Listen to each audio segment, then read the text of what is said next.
പങ്കജമുദ്ര. നമ്മുടെ വേദങ്ങളിൽ പരിശുദ്ധിയുടെ പ്രതീകമായ പുഷ്പമായാണ് താമരപ്പൂവിനെ കാണുന്നത്.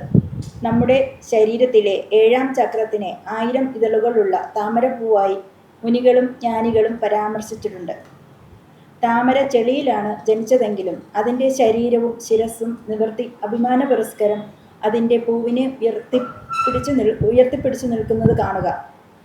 വളർന്നു നിൽക്കുന്ന ചുറ്റുപാടുകളെക്കുറിച്ചുള്ള ചിന്താഭാരം തെല്ലുമേ താമരയ്ക്കില്ല. ഇലകളുടെ പുറത്തു വീഴുന്ന ജലത്തിന് അതിനെ നനയ്ക്കുവാനും കഴിയുന്നില്ല. ജ്ഞാനാന്വേഷിയുടെ നിമഗ്നമായ മനസ്സും താമരയെ പോലെയാകണം. ഐഹികങ്ങളായ അമിതമായ സുഖങ്ങൾക്ക് വേണ്ടിയുള്ള മോഹങ്ങളെയോ ദുഃഖങ്ങളെയോ കുറിച്ചുള്ള ചിന്തകളോ മനസ്സിൽ കടന്നു വരരുത്. മനസ്സ് ചിന്താശൂന്യമായ നിലയിൽ താമരയെ പോലെ നിവർന്നു നിൽക്കണം. എങ്കിലേ പരമമായ ജ്ഞാനത്തിൻ്റെ പ്രകാശം കാണുവാൻ കഴിയൂ. പങ്കജമുദ്ര മനസ്സിനെ ശുദ്ധീകരിക്കുന്നു. ചിന്താഭാരമില്ലാതെ ധ്യാനത്തിൽ മുഴുകാൻ ഉപകരിക്കുന്നു. പ്രയോഗരീതി: പഞ്ചഭൂത മുദ്രകൾ ചെയ്തു കഴിഞ്ഞ് 2 ദിവസത്തെ ഇടവേള നൽകിയിട്ട് വേണം പങ്കജമുദ്ര അഭ്യസിക്കുവാൻ. കൈവെള്ളകൾ ചേർത്ത് പിടിക്കുക. 2 കൈകളിലെയും പെരുവിരലും ചെറുവിരലും പരസ്പരം തൊട്ടിരിക്കണം. മറ്റു വിരലുകൾ വിടർന്ന താമര ഇതളുകൾ പോലെ വിടർത്തിപ്പിടിക്കുക. 2 കൈകളിലെയും വിരലുകൾ പരസ്പരം മുഖത്തോട് മുഖം നോക്കി നിൽക്കുന്നത് പോലെ വേണം പിടിക്കുവാൻ.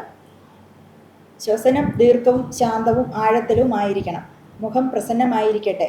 ദിവസവും 20 മിനിറ്റ് വീതം 14 ദിവസം തുടർച്ചയായി ചെയ്യുക. പ്രയോജനങ്ങൾ: ശരീരത്തിൽ കടന്നുകൂടിയ വിഷവസ്തുക്കൾ പുറത്തുപോകും.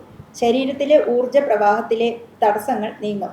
മനസ്സും ശരീരവും ശുദ്ധമാക്കുന്നു. ധ്യാന സമയത്ത് ഈ മുദ്ര ചെയ്താൽ മനസ്സ് നിസ്സംഗമായ സ്ഥിതിയിലായിരിക്കും. മനസ്സിലും ശരീരത്തിലും ഒരു നവചൈതന്യം നിറയും. ചിന്തകളും പെരുമാറ്റവും സൗമ്യമാകും. നാഡീവ്യൂഹത്തിലെ പ്രവർത്തനം ശക്തമാകും.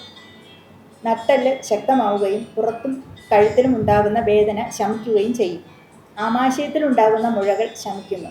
മുൻകരുതലുകൾ: പങ്കജമുദ്ര ചെയ്യുന്ന ദിവസങ്ങളിൽ എന്തെങ്കിലും അസ്വസ്ഥതകൾ അനുഭവപ്പെട്ടാൽ അഭ്യാസം തൽക്കാലത്തേക്ക് നിർത്തണം. തണുപ്പ് കാലത്ത് ഈ മുദ്ര അധിക നേരം ചെയ്യാൻ പാടില്ല. ആസ്മയുടെ അസുഖമുള്ളവർ ഈ മുദ്ര ചെയ്യുമ്പോൾ അസുഖം വർദ്ധിച്ചതായി തോന്നിയാൽ അനുഷ്ഠാനത്തിൻ്റെ സമയദൈർഘ്യം കുറയ്ക്കണം.